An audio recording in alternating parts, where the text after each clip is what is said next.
ilustrasi ceritanya Nabi Isa itu kan. Nabi Isa yang dikomplain oleh sahabat-sahabatnya.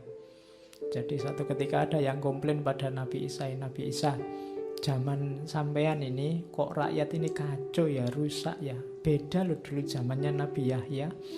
Katanya Nabi Isa, kenapa kok zaman Nabi Yahya dulu hidup tertib, nyaman, sedangkan zaman saya ini hidupnya kacau. Zaman Nabi Isa dulu rakyatnya kayak saya, sementara zaman sekarang rakyatnya kayak kalian. Makanya sekarang rusak. Itu dawuhnya Nabi Isa. Jadi berapa?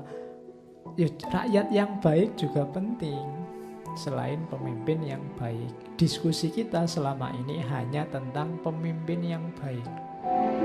Kita jarang berpikir rakyat yang baik. Dalam agama juga begitu. Kita kan selama ini sibuk nyari ulama yang qualified, ulama yang baik.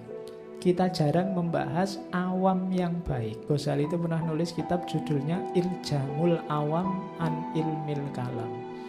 Iljamul Awam itu mengendalikan orang awam an ilmil kalam, dari ilmu kalam.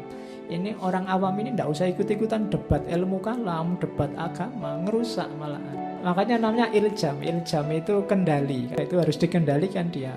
Tidak ngerti, tidak usah ikut debat dalam agama, nanti malah ngerusak agama. Nah, maka kalian juga kalau sadar saya ini dalam agama awam kok Pak, ya belajar jadi awam yang baik. Ada caranya.